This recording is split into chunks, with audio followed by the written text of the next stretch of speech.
I was a people pleaser all my life, and I didn't know about it. I thought I was being kind, but I didn't realize how much of it was destroying my life. Hello, everybody. Jai Shri Krishna. I hope you've had a good week. I'm back again with a very personal topic, and here to share my experience. People pleasing, drawing boundaries, they're all interrelated, right? So when I was much younger, I can't say much younger, but when I was in my early 20s and stuff, right? I always thought that, I needed people, I needed to be friends with people, and all of that, right? I never had a word for it. I always thought that, it's just called being kind, being nice to everybody. I didn't know that, it was a problem as such, to, say yes to everything, or to do things for people or to cross oceans for people when they don't even cross a puddle for you, right? I think they were saying something like that.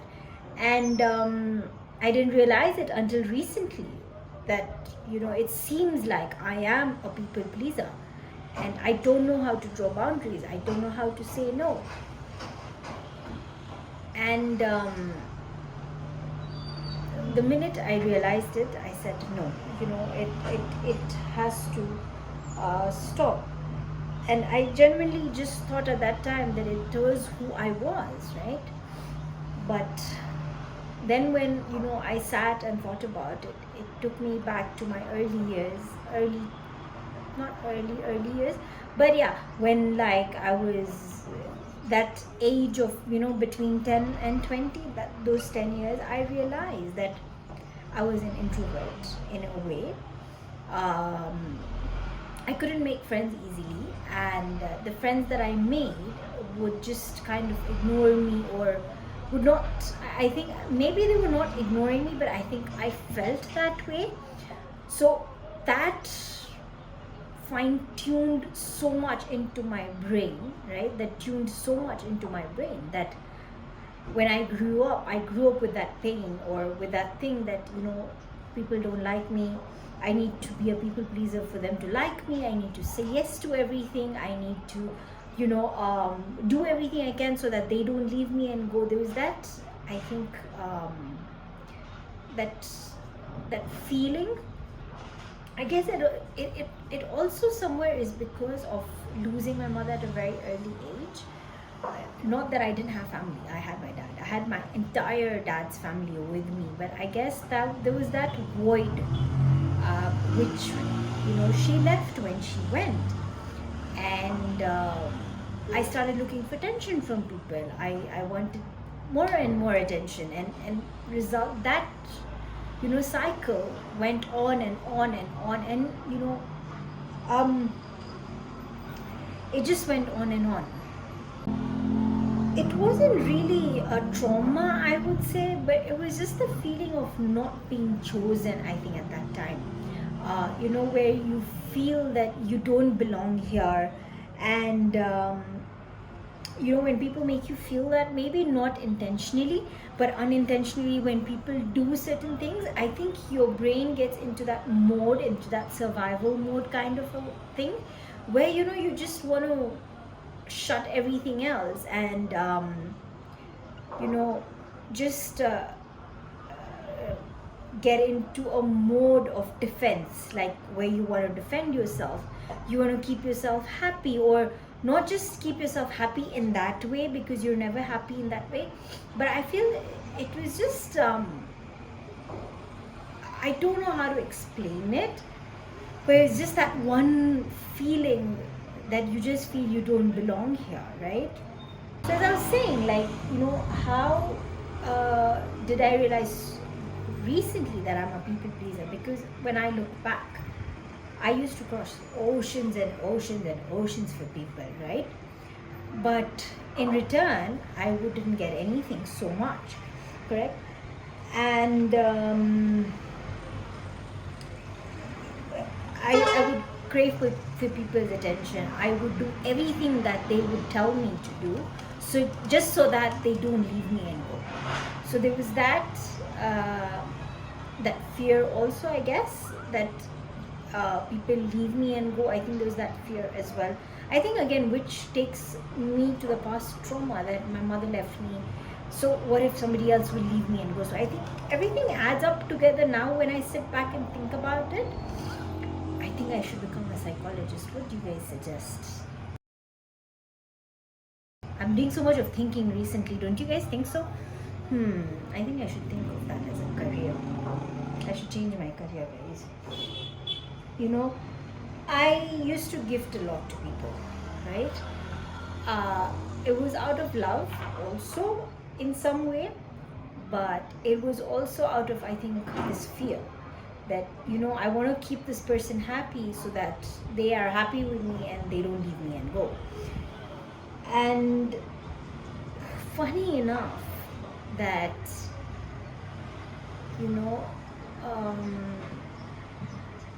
in this entire thing, there were so many people who used me.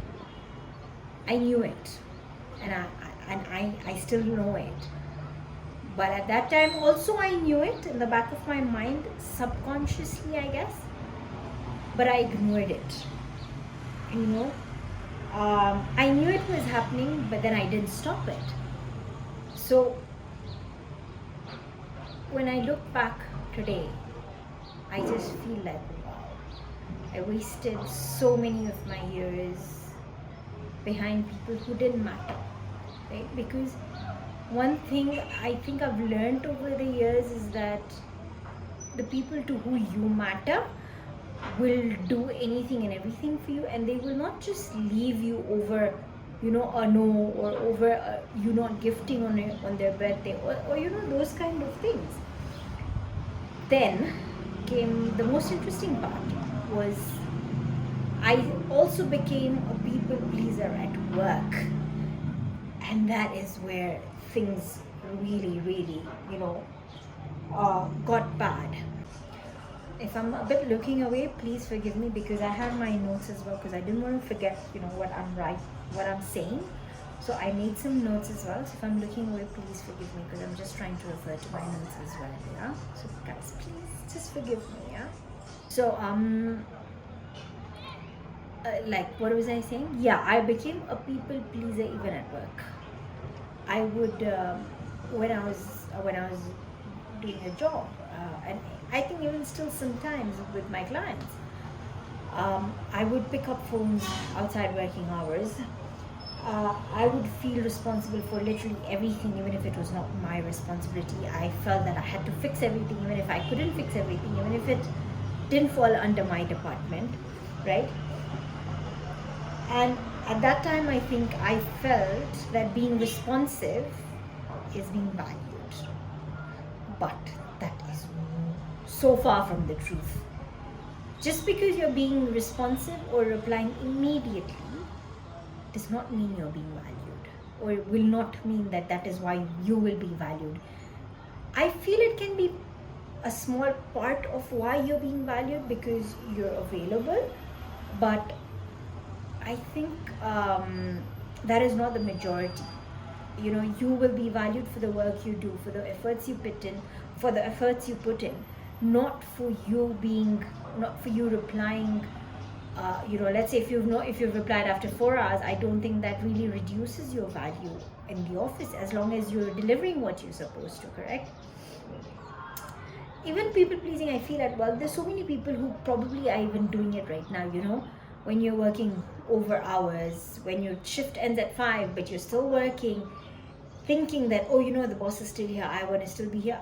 I'm so sure that there are so many people who can relate to this, and who probably are even doing this right now. I'm not saying you guys are doing wrong, you do you, but I just feel that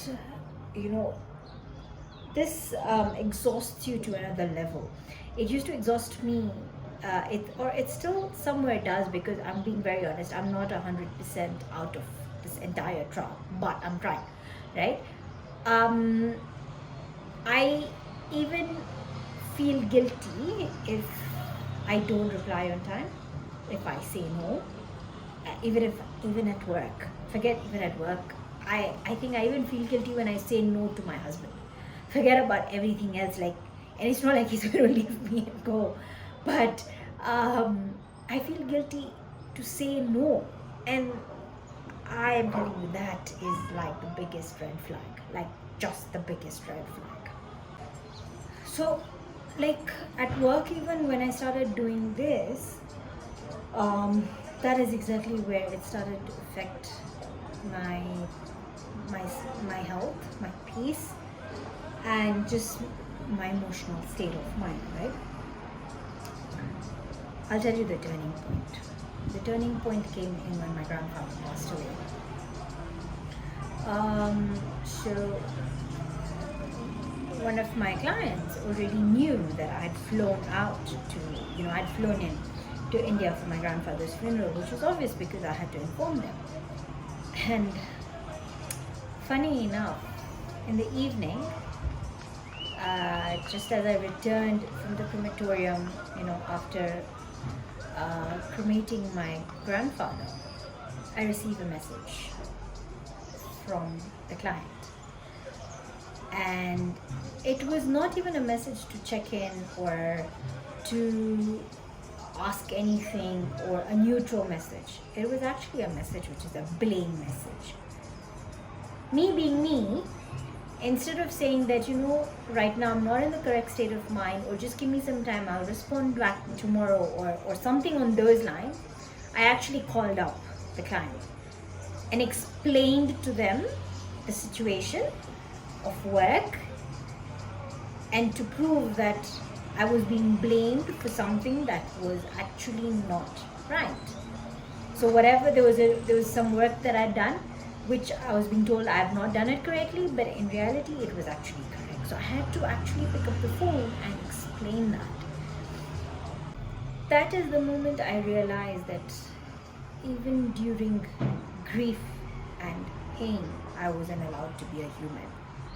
I wasn't allowed to take, a break, or I was not even allowed to pause, right? That's exactly, that's when I understood that saying no is very important. It's very, very important. And this was people pleasing. Not saying no was destroying me, mentally, physically, emotionally, in all ways possible, right? Answering phone calls after working hours was also destroying me. And this was not the first just a client, right? Even previously in my jobs, I realized that. Now, since I've realized that, I've actually started to draw boundaries for myself. And the thing that I think to myself is, what is the worst thing that can happen? I will lose a client. When I was working, I would have lost the job. I might as well lose that rather than losing myself, right? It was better to lose that job or that client and get a new client with my peace of mind, who will respect me with my peace of mind and my emotional state, rather than losing myself. If I'm alive today, I can look for another job. If I'm physically healthy, if I'm mentally healthy, if I'm emotionally healthy, I can look for another 15 clients. I can look for another 15 jobs. But if I'm not, assuming, let's say I went into depression, I got anxiety attacks, I would be hospitalized, or I'm sorry, but what if with the worst case scenario, because of all this, I commit suicide? Then what is the point of that job? What is the point of that client? What is the point of not saying no? That is what that hit me hard. That hit me very hard. Not saying no wasn't killing me. It was actually destroying me. And that was the worst thing. Today where I am, I'm trying to make improvements. They might not be, sudden, or they might not be immediate, but I'm learning to pause. Now when I get messages, I still do read them immediately, most likely, and except for when I'm sleeping, but I try not to respond immediately the way I used to do. I would read it and I would just let it be, and if it's a message that only replies, that only needs a reply like an okay or a notation or an acknowledgement, I actually don't do it anymore. Because sometimes you do realize that some messages are just giving you information and all you need to do is acknowledge it. It's not always important to reply immediately or even to reply at that point. If you've been asked to do a work, you don't need to acknowledge it. Just do the work and say it's done. That's it. Instead of acknowledging it. I still feel guilty sometimes. But is it worth it? Oh, absolutely yes. I love saying this line, by the way. Yes, absolutely, it is so worth it. I still feel guilty for not responding immediately. I still feel guilty for saying no. But do I say no of late? Yes. Family, friends, my husband, anybody, if I don't feel like doing something, if I don't have the energy, I say no. I'm learning to value myself at this point in time. And I'm not perfect at this, but I'm learning. And that is the most important thing that you can do in your life, is learn. You're never going to be perfect. So I'm not perfect, but I'm learning. And that brings me to something else that I also realized, and I think I've also heard in a couple of places, that if you have nothing, what are you going to give to others? Like, take an example. If the sea has no water, can it give water to the rest? No. So similarly, if you don't have love, if you don't love yourself, if you don't take care of yourself, if you don't like yourself, how are you going to love somebody else? So everything always starts with doing it for yourself first. Because if you have the energy, you are healthy, you can take care of others. Today, let me give you an example. If I'm sick and if I'm hoping that I can take care of my family, how will I do it if I'm in bed? So I need to be healthy, I need to be fit, I need to be mentally stable, I need to be emotionally stable, I need to take care of my health for the people around me, for the people I love and care about, for the people I want to care about, right? Because if I don't have anything in me, what am I going to give? If I don't have energy or if I don't have positivity, what am I going to give anybody? Correct? So the people who truly matter to you and the people who you truly matter to will understand no matter what. Like, they're not going to leave you and go. Like today, if I decide to tell my husband no for something, he's not going to leave me and go. He'll understand. He might get angry at me for some time because maybe he wanted to go out and I didn't want to, but after some time he'll calm down. But does that mean he's going to leave me and go? No. He will get used to it as well. There are times when he will say no to me for something. I might feel bad initially that, oh shit, why did he say no? But then eventually I think I might as well accept it. That okay, fine, he doesn't want to do this, and I have to respect that. I think the bottom line also for this comes down to respect. You have to respect the other person's opinions, the other person's choices, the other person's decision, right? And the people who leave you for such small things, trust me, were just there in your life, either to use you, either to get something out of you, or either just to do time pass, stuff like that. I can't think of so many other things at this point. But then those people are not there for who you are. They are not there for what you provide and what you're able to give. They want something more from you which you can't give, and they left. That's their choice. At the end of the day, you are giving what you can give to them, correct?